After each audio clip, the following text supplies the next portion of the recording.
Okay, we're here at Hotel East Mongkok after medyo maligaw ng konti dahil mali yung mali yung mapping ng Google Maps. Pero nakuha din naman namin. So it's like 8 minutes walk from the drop-off ng Mamunling Station, Mamunling bus stop. So come on, let's check in na guys. Kasi we're so tired. It's already past 12.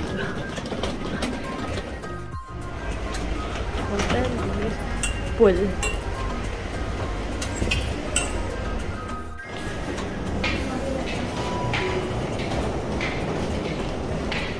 Hello.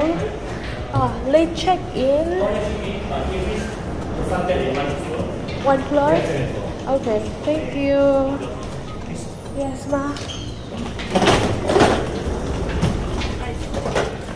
One floor? Reception. Thank you so much. One? Yes. Okay. Thank you. So, first floor yung check-in. So, meron siyang 32 floors. Oh my God. In fairness, mataas to. Di ko pa kasi nakikita yung niya. Yung labas. Hello!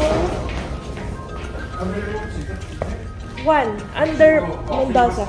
Yeah, 3 packs. 2377. 24. Okay, 2377. Okay. Thank you so much. What time is the checkout on the... We have 12. 12 o'clock. Okay. Thank you. Nasa hotel na. Nakakapahinga na.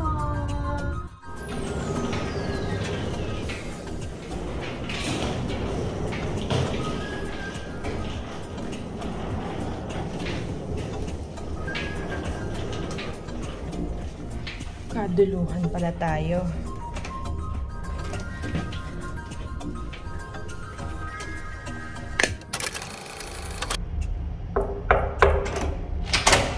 Hi guys!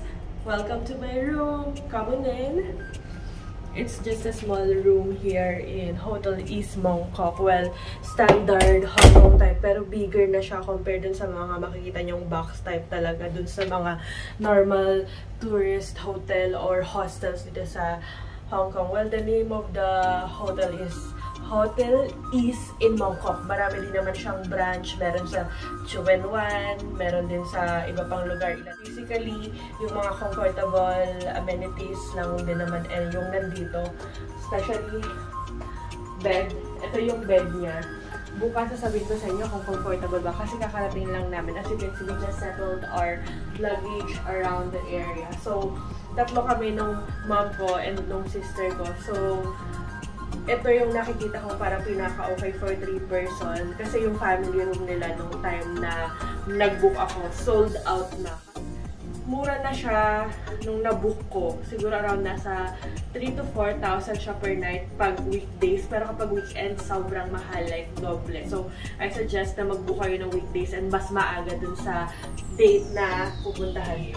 So, ito, in fairness like, one bed has 2 pillow, tapos may extra maliit ka pang green pillow. And so far, hindi naman yung masyadong malambot yung kama niya. Pero, I think na siya, madaling, alam mo yan, kapag pagod na pagod ka na, dead man na. Pero, mukhang malinis yung beddings, mabango naman yung kwarto. We have a mirror here pala on the side. We have a front full body mirror. So, sorry, haggard na ako guys. Pero, let's go. Ito, 1, 2, 3. Hotel East Mongkok Manicure. Oh. Chinese. May Netflix ba dito? Ang maintindihan. Pero baka may magandang drama. Wala akong makitang channel guide. Anyway. Saan na tayo mag-isip niyan? Basta, ito siya.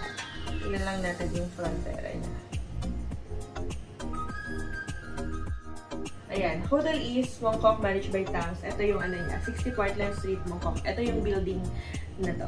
So, ito yung side ng bed ko. Meron ditong upuan. Pinatungan ko muna ng bag. Then that trash bin is here. Uy, in fairness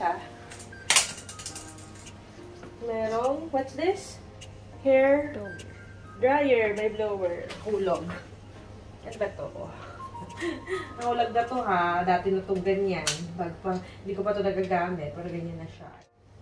Ito, meron silang free water tanks living group. Kasi ito yung management ng hotel. Parang ito yung parang corporation na nag-manage ng hotel. In fairness, meron din inita ng hot water. May paano din sila. Meron din cup and glass if ever kailangan nyo. On this side naman, nandito yung phone para if you need anything from the lobby. Meron din silang safe. In fairness, this is okay.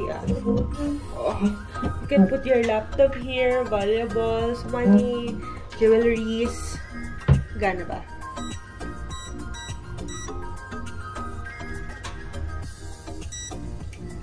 Okay. Okay, gumagana in fairness. Unlock natin. Oh, ayan. So, kita nyo safe. Oh, may pailaw pa siya. Oh, diba? Tapos, ito yung view namin. Night view. Bukas, tatry kong i-video yung day view niya. Meron ding pa-tissue, yung hotel. Tapos, ito yung mga passport namin kakalagay lang. Kasi, nung nag-check-in, hiningi. Tapos, merong free slippers. Ayan. Tapos, ano to? Oh, masyado daw huwag daw masyado magpapalit ng bed linen. Guys, I was so surprised kasi yung bathroom nila is bigger than what the other bathrooms here in Hong Kong. Kasi nakapag-stay na ako before dun sa Chungking Mansions, yung talagang kapag nagtitipid ka in budgetarian ka talaga na traveler. Nandun. So, as in yung room doon, siguro kalahati lang dito. Tapos yung bathroom, kalahati lang din. So, tara. In fairness dito ha, makakapag-tour ka kahit very light. May libreng toothbrush, 3. May pa-shower cup. Ayan, may hand washing soap din. Ayan, ito. Meron ding sanitary bag na free.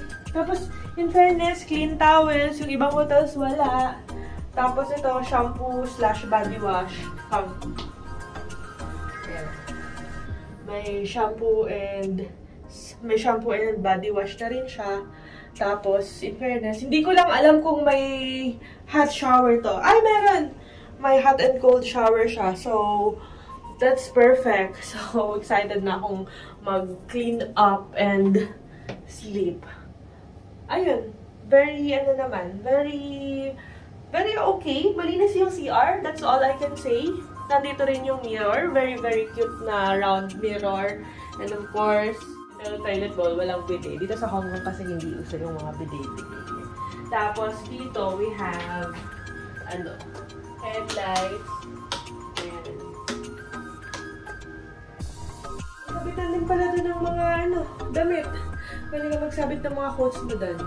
In fairness, that's it for my mini room tour here sa Hotel East Mongkok. Triple single bedroom. If you want guys to book this hotel, I'll put my link na lang din dito. You can book it via Agoda or ilalagay ko rin mismo yung website nila. In fairness, napaka-helpful nila kasi may mga inquiries ako on how to get here, tapos mga kung ano-ano pa about the hotel. Nagre-reply naman sila. Sabi ko kasi like, I wanna do late check-in kasi late din yung biyahe namin. In fairness, i-accommodate naman nila. 24 hours din pala yung lobby nila. So, that's all for today's video. Don't forget to like, share, comment, and subscribe to my channel. And guys, tomorrow, promise, ipapakita ko yung view nitong room ko kasi feeling ko naman okay siya. Masyadong madilim lang tonight. Okay, we're so tired. We have to sleep. Good night. Love you all. Bye-bye.